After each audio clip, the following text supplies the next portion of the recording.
Perbarui ilmu Islam kamu bersama Religion di tv1news.com dan TV1 Connect.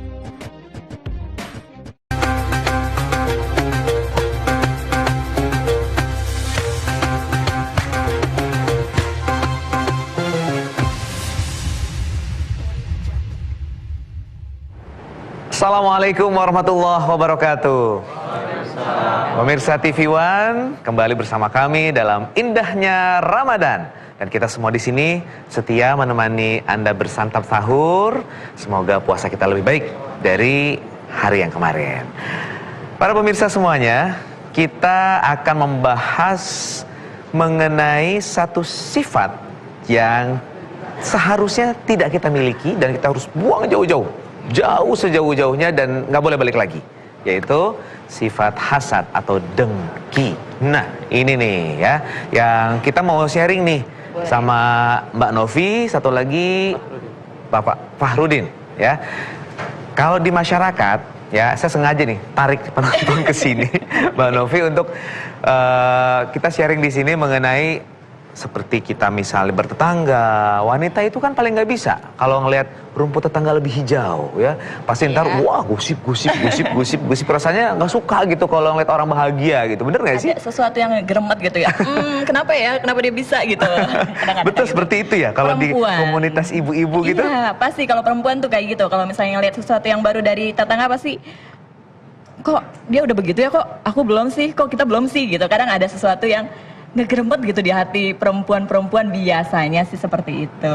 Itu gitu. Kenapa tuh? Kan harusnya seneng dong ngelihat tetangga sukses, bahagia. Harusnya, cuman kan di situ ada sifat perempuan yang selalu ingin terlihat lebih. Padahal itu memang sebenarnya nggak bagus sih sifatnya sih sebenarnya. Cuman memang itulah ada di karakter seorang perempuan, kayak gitu perempuan itu. Dan itu kayak susah gitu ya buat. Agak perlu dilatih sih untuk yang mencoba untuk ikhlas mensyukuri apa yang kita punya gitu, perlu latihan sih lebih. Kalau Mbak Novi gimana cara melatihnya gimana tuh? Melatihnya lebih ke kayak ya udah belajar untuk yang mungkin itu memang rezeki dari Allahnya segitu, bersyukur dengan yang ada, bersyukur dengan sekarang. apa yang dimiliki. Cuman kadang memang sebagai manusia dan sebagai seorang perempuan selalu ada di hati kecilnya itu pasti iya kok dia bisa ya. Tapi harusnya sih lebih ke positif sih.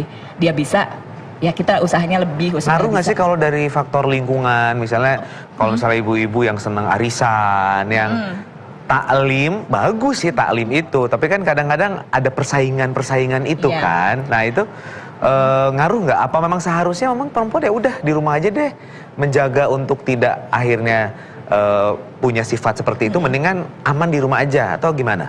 Kalau menurut Novi pribadi sih, kita bersosialisasi harus. Cuman lebih ke niatnya aja kali ya yang dibenarin gitu. Kalau kita taklim berarti memang tujuannya taklim, kita nambah ilmu. Tapi kalau melihat dari sesuatu yang dimiliki oleh orang lain atau teman kita sendiri, ya kita lebih ke ya sudahlah, mungkin memang itu rezekinya dari Allah gitu lah. Lebih memperbanyak ilmu syukurnya aja sih. Banyak istighfar mungkin ya. Astagfirullahaladzim. Giliran udah mau dengki gitu udah istighfar gitu. Nah ini kalau dari kaum Adam nih, gimana nih kalau di masyarakat itu kan nggak hanya problematika perempuan saja yang akhirnya berpotensi ya ada kedengkian. Di masyarakat ini kan luas, politik lah macam-macam, belum waktu kemarin pemilihan presiden dan lain sebagainya, terus ada propaganda, terus bahkan ada yang bisa saling membunuh gitu ya di antara saudara misalnya. Betul. Itu gimana tuh Pak Fahrudin melihat seperti itu? Yang pertama benar kata Bu Novi, ya kita tidak pandai bersyukur yang pertama. Yang kedua, tidak ada dalam hati itu tertanam berasa cukup. Jadi nggak ada nggak di hati itu nggak ada merasa saya cukup apa adanya gitu. Terutama ketika kita melihat, terutama istri, suami pun begitu. Kalau dari suami, kalau ya kadang melihat tetangga punya mobil, pengen punya mobil gitu. Tapi itu biasanya desakan dari istri gitu. Desakan dari istri juga. Dan bagi suami jadi motivasi untuk meningkatkan profit penghasilan. Nah, itu jadi motivasi bukan hal yang negatif juga, ada positifnya bagi suami untuk meningkatkan penghasilan sebenarnya. Tapi bisa jadi salah loh Pak. Kalau dia tidak bisa menghadapinya, akhirnya jadi mulai negatif-negatif, akhirnya jadi korupsi ya. Terus di kantor jadinya nggak jujur dan lain sebagainya. Itu ngaruh nggak sih biasanya kalau dari istri? Ini maaf ya, perempuan ya, maaf ya. Ngaruh banget kalau tidak didasari dengan iman.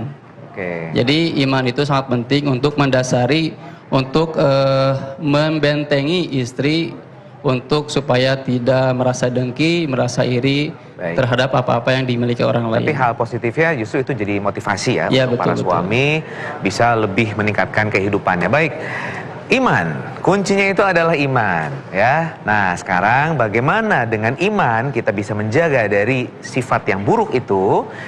Kita akan belajar nih sama UAS. Nah sekarang Pak Fafrudin, Bu Novi silahkan kembali ke tempat. Mohon maaf sudah culik ke sini. Iya, baik. Ustadz Abdul Somad, ini mengenai hasad ini bagaimana Ustadz? Kayaknya harus selengkapi dengan ayat-ayat supaya menambah wawasan kita. Silahkan Ustadz. Insyaallah baik. Ada banyak ayat bercerita tentang hasad, diantaranya doa yang selalu kita baca, Rabbana ighfir lana dzunubana wali ikhwanina alladzina sabaquna bil iman. Ya Allah, ampunkan dosa kami dan dosa saudara-saudara kami yang sudah mendahului kami dengan iman. Wala taj'al fi qulubina ghillan. Wala taj'al fi qulubina, jangan kau jadikan di hati kami ghillan. Ghillan menurut ahli tafsir arti ghillan hasadan, hasad. Sudah jadi bahasa Indonesia. Lalu kemudian surat Al-Hasyr ayat 10. Al-Hasyr 10. Lalu kemudian dalam hadis disebutkan iyyakum wal hasada. Iyyakum wal hasada. Jauhilah penyakit hasad. Fa innal hasada, sesungguhnya hasad itu ya'kulul hasanat. Hasad itu memakan semua hasanat, semua kebaikan-kebaikan. Tahajudmu, witirmu, tarawihmu, khatam Qur'anmu, hasanat habis dimakan oleh hasad. Kama sebagaimana ta'kulun narul hatab, sebagaimana api memakan kayu bakar. Sungguh perumpamaan yang amat sangat mendalam yang diajarkan Nabi SAW. Bagaimana sulitnya mencari kayu kering di gurun pasir yang panas tandus. Sedangkan mau menanam pohon korma aja mesti ada keran air di bawah. Tiba-tiba begitu dapat kayu kering dikumpulkan, bertumpuk, bertimbun. Tiba-tiba disulut api dalam 15 menit berubah menjadi arang. Arang ditiup angin menjadi debu. Debu berterbangan habis, tak bermakna. Begitulah amal orang yang hasad. Hasad itu apa? Hasad ada dua bagian.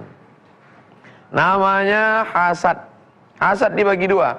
Satu, kata Imam Al-Ghazali dalam kitab Ihya Ulumuddin, karahatun ni'mah alal mun'ami alaih. Karahatu benci alal mun'ami alaih, tidak senang melihat orang lain dapat nikmat. Itu tadi yang disebutkan saudara kita. Tak senang melihat orang lain dapat nikmat. Dia ada mobil baru, kumat darah tingginya. Melihat orang punya rumah baru, naik pitamnya. Karahatun ni'mah alal mun'ami alaih. Kalau ada orang punya sifat ini, dia sudah ada 50%. Tidak senang melihat orang lain dapat nikmat.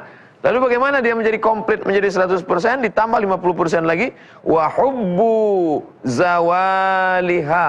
Hubbu, ingin, zawal, hilang. Ingin nikmat orang itu hilang. Dari hasad muncul hasud. Loh, si anu mobilnya bagus. Iya, dia kan punya tuyul. Hasud gara-gara. Oleh sebab itu kita diajarkan, ada 11 ayat yang dibaca, terganggu setan, sihir. Qul a'udzu birabbil falaq min syarri ma khalaq wa min syarri ghasiqin idza waqab wa min syarri hasidin idza hasad. Ya Allah, jauhkan kami dari kejahatan orang yang hasad, dengki ketika datang penyakit hasadnya.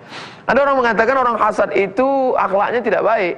Orang dengki itu akhlaknya tidak baik. Sebenarnya orang yang hasad itu bukan cerita masalah akhlak, tapi masalah akidah. Orang yang hasad akidahnya rusak. Karena dia tidak ridha melihat nikmat orang lain. Sebenarnya ketika kita tidak senang melihat orang lain dapat nikmat, yang kita tidak senang itu adalah si sang pemberi nikmat, yaitu Allah Subhanahu wa ta'ala. Maka luruskan niat, betulkan keyakinan, ridha dengan pemberian Allah, iqna' bima qasamallahu laka takun aghnan nas. Merasa cukuplah engkau dengan pemberian Allah, maka engkau orang yang amat sangat paling berkecukupan. Mudah-mudahan kita termasuk yang dibersihkan dari penyakit hasad, insyaallah. Ya Allah Ustaz, astagfirullahaladzim, ternyata ya hasad itu bisa memakan seluruh kebaikan kita. Nauzubillahi min dzalik. Jangan sampai pemirsa ngeri. Kita harus menjauhi sifat tersebut, dan nanti kita akan lanjutkan ya pembelajaran kita mengenai menjauhi sifat dengki atau hasad ini bersama Ustadz Abdul Somad dan Ustadz Dasaat Latif sesaat lagi, tetap di Indahnya Ramadan.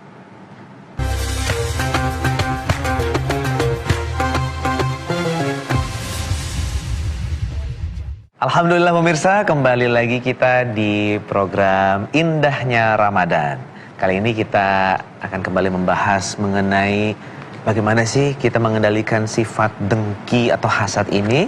Langsung saja kita akan ikuti uraiannya. Silakan Ustadz Abdul Somad untuk melanjutkan tadi materi yang disampaikan. Kita selesai berwudu, wajah sudah bersih, tangan sudah suci, kepala sudah diusap sampai telinga dan kaki. Dan kita diajarkan berdoa, Allahumma ja'alni minat tawwabin, jadikan aku orang yang kembali ke jalan Engkau ya Allah. Waj'alni minal mutatahhirin, jadikan aku orang yang mensucikan hati. Maka kita pahami bahwa hasad ini adalah penyakit.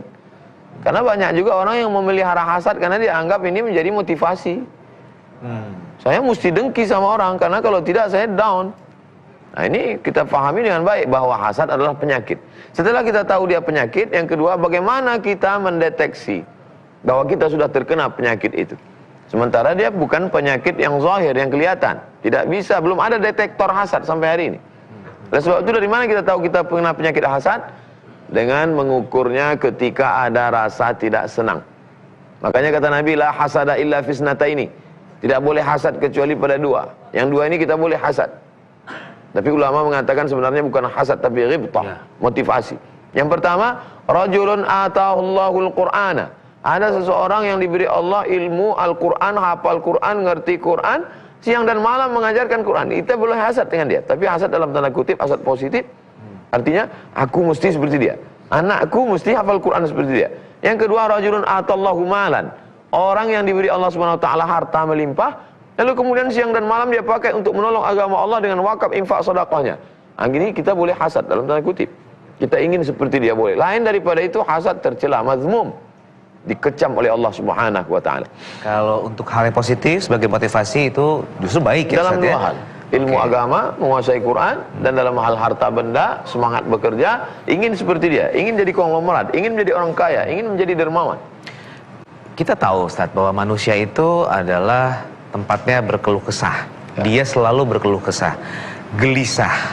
Nah, kegelisahan itu kalau tidak bisa dia memanage-nya dengan baik, akhirnya menjadi belok, menjadi sesuatu yang negatif. Nah, itu bagaimana caranya supaya akhirnya menjadi sesuatu yang terus positif yang ada dalam hati kita, Ustaz? Innal insana khuliqa halu'a. Manusia ini diciptakan berkeluh kesah. Idza massahul khairu manu'a. Kalau dia dapat harta, dapat kebaikan, pelit, bakhil, kikir. Wa idza massahu syarru jazu'a. Tapi kalau dia diberikan kesulitan, kepayahan, kemiskinan, risau, gelisah, caci maki, sumpah serapah. Oleh sebab itu puasa ini adalah bulan pendidikan. Dididik jiwanya menjadi santun, menjadi baik, menjadi sopan, menjadi beradab kepada Allah, dan menjadi orang dermawan kepada manusia. Oleh sebab itu maka dengan berpuasa orang sedang mengikis sifat tamak yang ada dalam hatinya. Makanya di antara yang paling mengerikan dalam hadis adalah al-faqrul hadir. Fakir, dia kaya tapi mentalnya mental fakir. Terus merasa fakir. Fakir artinya kurang. Kurang. Kita sekarang berhadapan dengan orang-orang kaya tapi bermental fakir. Sehingga ketika petugas ambil zakat meminta, "Mana zakat kamu?" "Saya ini fakir." Padahal sebenarnya dia kaya, mentalnya fakir, bermental fakir.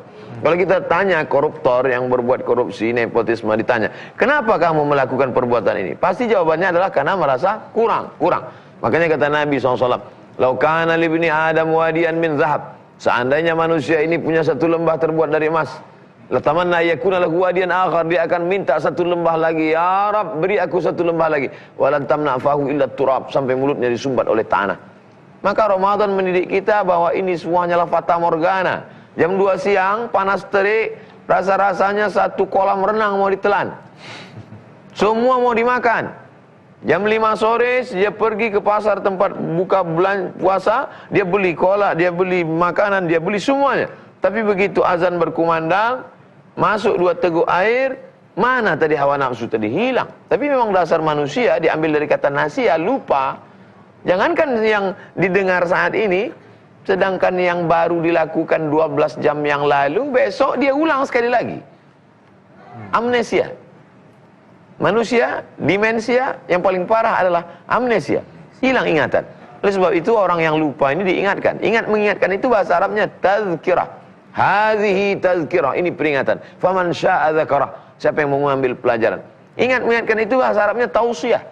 Makanya selalu dikatakan, mari kita dengarkan tausiah, wa tawasau bil haq wa tawasau bis sabr. Saling memberi pesan dalam hal kebaikan. Hari ini saya yang ingat, saya bacakan, guru kita Dr. Das'ad Latif mendengar. Tapi ada saatnya saya lupa, beliau akan mengingatkan saya. Kami saling ingat mengingatkan. Kita tidak bersaing dalam maksiat, tapi kita saling tolong-menolong dalam kebaikan. Semoga apa yang kita lakukan, apa yang kita baca, apa yang kita dengar, apa yang kita lihat, justru mengingatkan kita bahwa kita harus meninggalkan dari sifat tamak. Karena tamak ini nanti yang membuat orang akan menjadi hasad. Baik Ustaz. Kita tahu ya, ibu-ibu mungkin kalau udah nonton sinetron tuh ada yang karakternya amnesia, tiba-tiba lupa ingatan. Wah, kita ternyata bukan hanya di sinetron, bisa jadi kitanya sudah amnesia tanpa kita sadari, Ustaz ya. Yang saya ingin tanyakan Ustaz begini, sifat dengki, kikir, dan segala macam yang buruk, seringkali Allah ingatkan, Allah ambil nikmatnya. Tapi ada seseorang yang kok Allah nggak ingatkan ya, sehingga potensi buruk itu selalu nempel dalam dirinya. Berarti Allah nggak sayang dong sama dia. Gimana Ustaz? Innallaha la yumli lizalim. Allah mengulur pada orang yang zalim. La yumli, mengulur, seperti orang bermain layang-layang, dia ulur tali itu. Hatta idza akhadhathu lam yuflithu. Sehingga ketika Allah menghukumnya, tidak ada lagi sedikit pun rasa kasih sayang, langsung dicelupkannya saja ke dalam neraka jahanam. Oleh sebab itu ketika kita bertobat, hijrah, tiba-tiba kita sakit, bersyukurlah, Allah masih sayang. Ketika kita bertobat, hijrah, tiba-tiba saja anak kita, ada yang meninggal dunia, keluarga yang dicabut Allah SWT, bersyukurlah, berarti Allah masih sayang. Ada orang yang dibiarkan Allah. Jadi kalau ada guru ketika dia lihat murid tidak hadir 2-3 hari, dia panggil, kamu kenapa absen 2-3 hari? Tapi ada murid yang dibiarkan saja, supaya apa? Supaya lengkap 40 hari dia tidak datang, supaya out sekalian. Saking bencinya. Ini yang disebut dengan istidraj, azab yang tertunda. Wa umli lahum, kata Allah dalam Al-Quran. Wa umli lahum, aku ulur untuk mereka. Umurnya ku panjangkan, badannya ku sehatkan, jabatannya ku tinggikan, hartanya ku banyakkan, anak-anaknya ku berikan banyak. Inna kaidi matin, tipu dayaku sangat kuat. Mereka merasa sedang menipu Allah. Lihat, itu yang kemarin rajin sedekah, buktinya susah sekarang. Itu yang kemarin hijrah, buktinya sakit sekarang. Aku tidak pernah sedekah, tidak pernah hijrah, buktinya sehat. Allah sudah aku tipu. Wa makaru, mereka menipu Allah. Wa makarallah, Allah balas tipuan mereka. Wallahu khairul makirin. Allah kalau membalas paling baik pembalasannya, paling hebat balasannya. Jadi kita harus terus introspeksi diri, menciptakan lingkungan yang baik Ustaz, sehingga tadi kan yang Ustaz bilang saling diingatkan ya, saling mau mendengar ya. Kalau kita terus berada dalam situasi komunitas yang memang tidak mendukung kita, ya kita akan terus menerus dalam ketidakbaikan. Tapi insya Allah ya kita akan terhindar dari sifat-sifat buruk, termasuk sifat dengki atau hasad. Baik, setelah ini akan ada Ustadz Das'ad Latif yang akan menyampaikan materinya mengenai tema kita kali ini. Tapi sesaat lagi, jangan kemana-mana, tetap di TV One.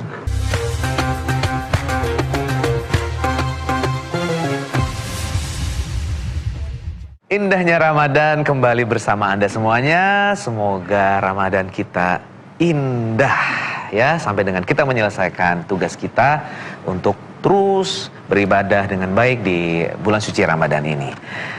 Baik, sekarang waktunya Ustadz Dasat Latif menyampaikan tema kita kali ini mengenai dengki, Ustadz.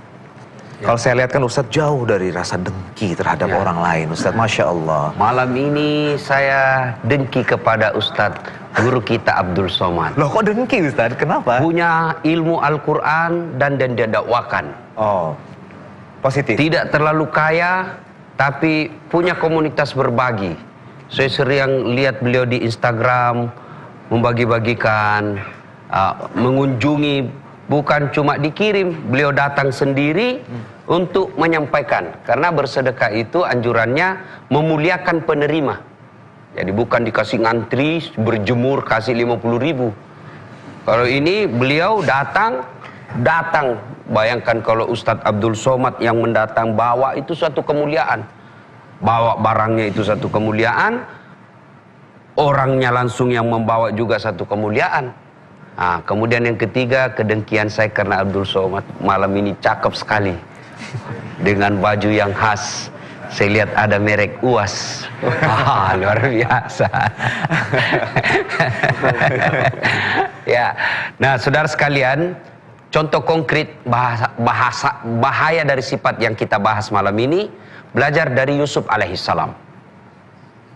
Ketika kita bersaudara, ketika sifat dengki dan hasad itu masuk, dia jangankan orang lain, saudara sendiri pun kita akan jadikan korban.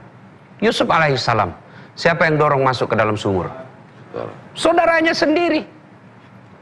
Nah, lebih dekat dengan kita, Rasulullah Muhammad SAW. Siapa yang menghalang-halangi dakwanya? Pamannya sendiri. Kenapa? Dengki. Loh, ini Muhammad anak baru kemarin. Abu Sufyan. Dengki juga. Nah, sepupu sekali. Bisa jadi itu merusak kita ketika dia ada sifat yang tercela itu. Ketika kondisinya baik, tidak cemburu dia saudara, tapi setan masuk. Wih, masa dia baru menikah 2 tahun sudah punya mobil? Kamu sudah 11 tahun tidak punya mobil, rumah pun tidak punya. Itu luar biasa. Setan membisiknya. Maka saudara kita ini mulai dengki dengan rumah tangga kita, mulai cemburu dengan rumah tangga kita. Maka ketika datang saudaranya yang baru 2 tahun ini tiba-tiba ada masalah rumah tangga, dia curhat sama saudaranya yang 11 tahun menikah ini. Kenapa itu makanya suami itu jelek, anak-anak. Akhirnya cerai gara-gara salah tempat curhat. Berapa banyak orang bercerai karena salah memilih tempat konsultasi. Berapa banyak orang akhirnya masuk penjara. Kenapa? Karena salah memilih tempat konsultasi.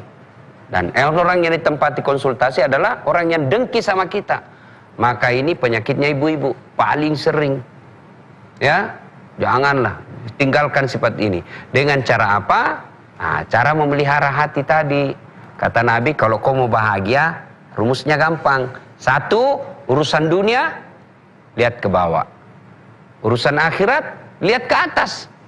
Yang kita contohkan tadi, masa Ustadz Abdul Somad bukan hartawan, bukan kayanya banyak, bukan tidak punya tambang batu bara, kok mampu menyantuni ratusan orang. Ini melihat ke bawah namanya. Urusan akhirat lihat ke bawah. Urusan dunia lihat ke bawah. Urusan akhirat lihat ke atas. Masih muda beliau. Belum 45 tahun. Tapi luar biasa amal kebaikannya. Saya harus lebih baik dari dia. Itu namanya urusan akhirat lihat ke atas. Maka itu akan membuat kita bahagia. Jangan malah dibalik. Urusan dunia lihat ke atas, urusan akhirat lihat ke bawah. Aplikasinya, prakteknya kehidupan sehari-hari, maka dia selalu melihat orang yang lebih tinggi dari dia, orang yang selalu lebih hebat dari dia. Maka sengsara perasaannya karena dia selalu mengkecilkan dirinya. Ini kesalahan kita juga kadang-kala. Sampai dipelihara itu, Ustaz, ya. Ya, cara menghilangkannya dengan, kalau saya lebih banyak mengucapkan astagfirullahaladzim wa atubu ilaih, bertobat kepada Allah. Kemudian ya saya ingatlah itu lagunya Opik, ya kan? obat hati ada 5 perkaranya. Satu di antaranya adalah berteman dengan orang-orang soleh. Maka adik-adik sekalian, setelah berhijrah, ya rajin-rajinlah dengar-dengar dakwah. Tapi ketika Anda berhijrah, setan makin hijrah juga. Ketika kalian belum hijrah, yang goda S1, jinnya S1, setannya S1. Setelah bertobat, doktor yang menghadapinya, S3. Dan pintu masuknya setan itu, kalau kita yang berhijrah, apa pintu masuknya setan? Sombong. Sehingga kita merasa kitalah yang paling hebat, kitalah yang paling benar. Kadang-kala pemuda-pemuda hijrah ini ketika dia berbeda pendapat dengan orang lain, semuanya salah. Bayangkan ustadz-ustadz yang kiai-kiai kita yang sudah 50 tahun belajar agama, dia kafir-kafirkan, dia sesatkan hanya karena berbeda sudut pandang tentang sesuatu. Saya pun dimaki-maki di Facebook. Apa kau Ustadz Dasat? Bicara-bicara sunnah, kau tidak pelihara sunnah. Saya bilang, kenapa kau tuduh saya tidak pelihara sunnah? Buktinya kau tidak pelihara jenggot. Ya mau diapa kalau tidak mau tumbuh? Ini ada begini kan. Ada juga seperti itu. Nah, setan itu bisa masuk dengan sifat-sifat dengki. Maka cara mengobati sifat dengki ini, ala bidzikrillahi tatmainnul qulub. Dengan mengingat Allah. Bagaimana cara mengingat Allah paling baik? Membaca ayat suci Al-Quran, mendengarkan dakwah. Saya selalu mengibaratkan hati ini ibarat handphone. Coba lihat handphone. Kalau dipakai terus kenapa? Adik-adik, kalau handphone dipakai terus kenapa? Lowbat. Kalau lowbat diapain? Cas. Kalau tidak dicas kenapa? Mati. Kalau mati masih bisa dipakai? Enggak, meskipun handphonemu yang mahal harga 50 juta, pulsamu 30 juta di dalam, tapi tidak ada baterainya, mati. Begitu juga hati kita. Lihat cewek cantik dunia, lihat pekerjaannya orang bagus dunia, lihat rumah mewah dunia, lihat mobil mewah dunia. Lalu kapan akhiratnya? Dengar dakwah. Kapan dengar dakwahnya? Hari Jumat. Itu juga kalau tidak ngantuk. Kalau sudah ngantuk, sound system jelek, penceramah tua, pulang kita tidur. Pas dia bangun, aliran apa itu tadi? Tidak ada khotbahnya. Bukan aliran apa, kau yang tertidur bos. Nah, Ngeri juga Ustadz ya. Salah satu bisa mematikan hati kita ya. Ya, kalau hati sudah mati, seperti tadi, lebih hina dari binatang. Ya, Nauzubillah min dzalik. Ya. Baik, terima kasih Ustadz. Kita akan memberikan kesempatan kepada para penonton di studio untuk bertanya, tapi sesaat lagi. Tetap di Indahnya Ramadan.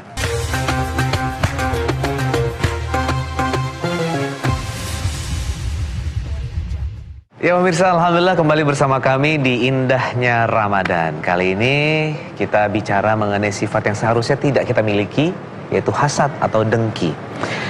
Mungkin kita seringkali merasa, oh biasa, itu manusiawi sebagai sifat manusia. Tapi mungkin jadinya terlalu manja. Jadi akhirnya kita tidak berusaha untuk meng-counter itu. Sehingga kita tidak belajar untuk bagaimana bisa mengikis sifat itu dan menghindarinya. Tapi insya Allah, mudah-mudahan dengan penyampaian dari Ustadz Abdul Somad, begitupun dari Ustadz Dasat Latif, membuat kita menjadi kuat. Ya. Dan sekarang kita akan kasih kesempatan kepada para penonton di studio untuk bertanya. Siapa yang mau bertanya terlebih dahulu? Oh ya, silakan.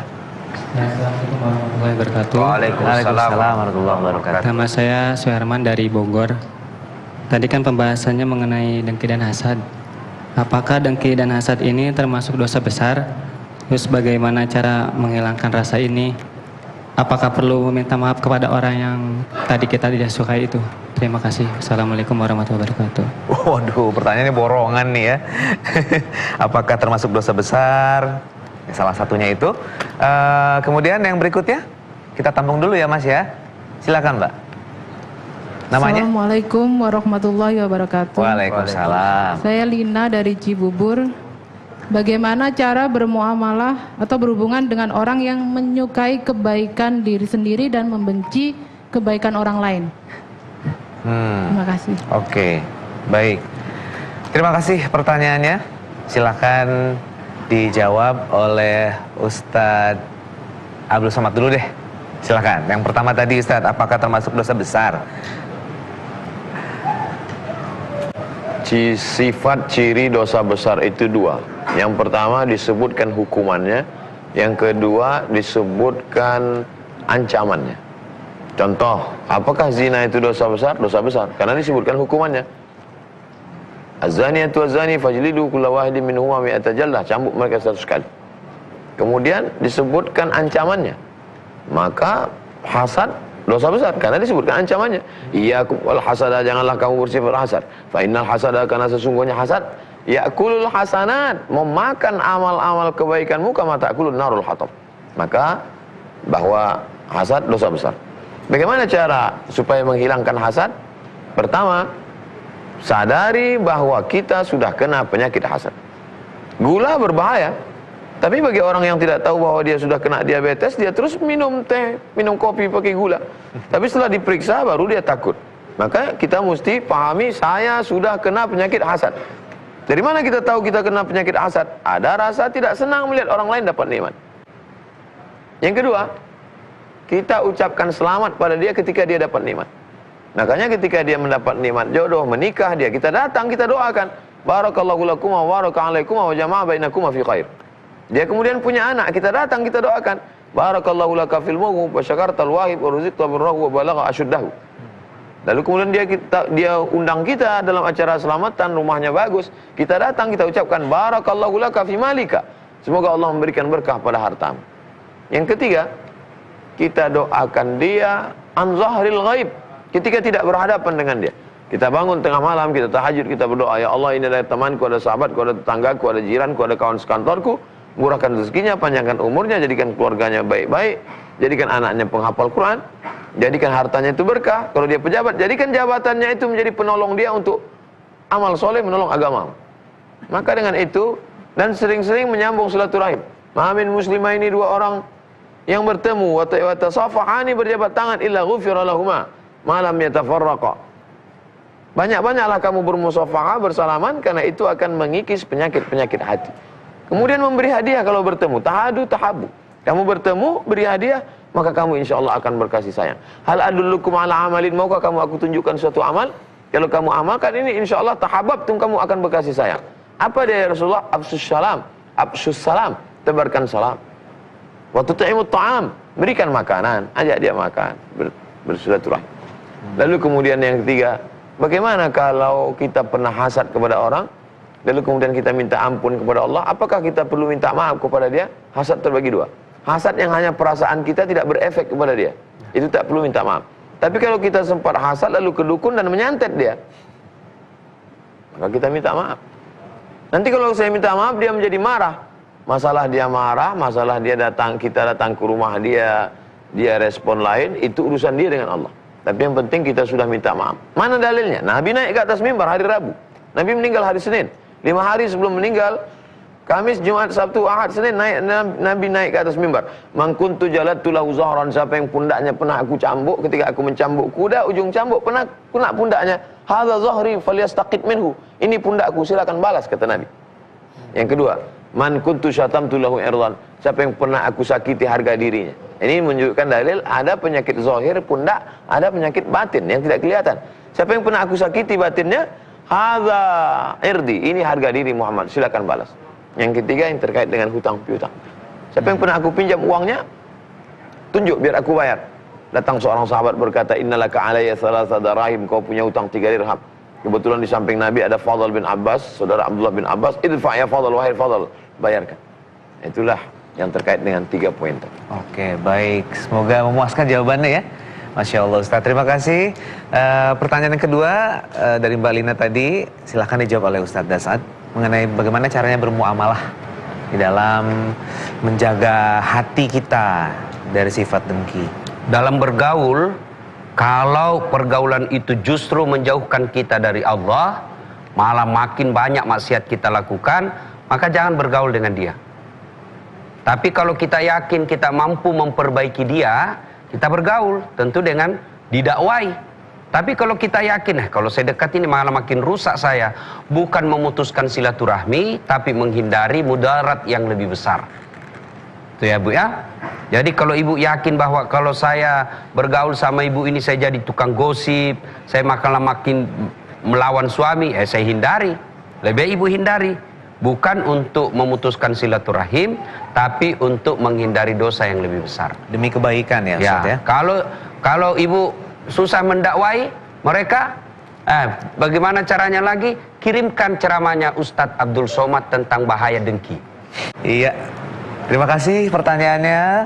Makanya Allah hadirkan 1 bulan Ramadan untuk latihan menghindari ini. Ya.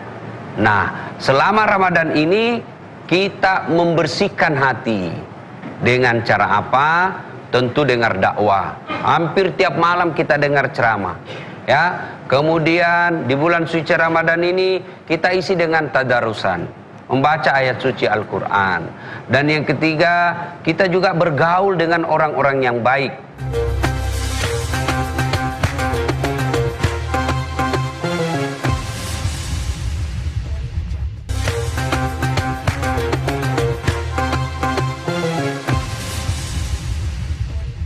Dan sekarang kita sudah sampai di waktu Ustadz untuk menyampaikan kesimpulan ya Ustadz Dasat, silakan.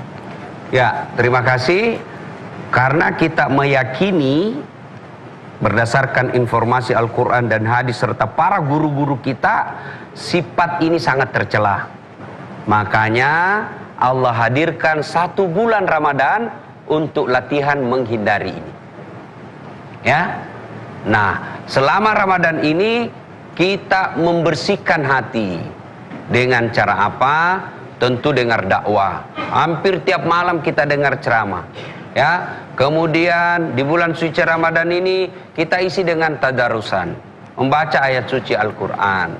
Dan yang ketiga, kita juga bergaul dengan orang-orang yang baik. Nah, ini semua upaya untuk membersihkan hati. Tapi yang lebih penting adalah Allah yang membolak-balikkan hati manusia. Allah yang memberhasikan ataupun memberikan hidayah kepada kita. Bukan ustadz, tapi Allah yang memberi hidayah. Oleh karena itu, Ramadan bulan ini kita perbanyak sholat lail, bangun sholat tengah malam, meminta pertolongan kepada Allah agar hati kita terhindar dari sifat-sifat dengki tersebut, lalu digantinya dengan sifat-sifat yang mulia. Ya, mudah-mudahan Ramadan ini Allah kemudian betul-betul membersihkan dan membukakan pintu hidayah pada kita semua. Pun kalau kita pernah menyakiti tetangga karena sifat dengki itu, maka tidak ada pilihan lain kecuali kita harus datang memohon maaf kepadanya. Soal dia memaafkan atau tidak, serahkan segalanya kepada Allah Subhanahu wa taala. Kewajiban kita hanya minta maaf kepadanya, lalu biarlah Allah yang akan mengadilinya dia ketika dia tidak mau memaafkan. Saya kira itu. Wallahu a'lam bishawab. Terima kasih Ustadz atas kesimpulannya. Dengan demikian maka kita harus sudah akhiri pemirsa. Semoga di bulan suci Ramadan ini kita bisa memanfaatkannya dengan memperbanyak doa, memperbanyak ibadah, sehingga kita bisa mengikis sifat-sifat buruk dalam diri kita. Salah satunya adalah sifat dengki atau hasad. Terima kasih atas kebersamaan Anda. Insya Allah kita bertemu kembali esok untuk menemani santap sahur Anda.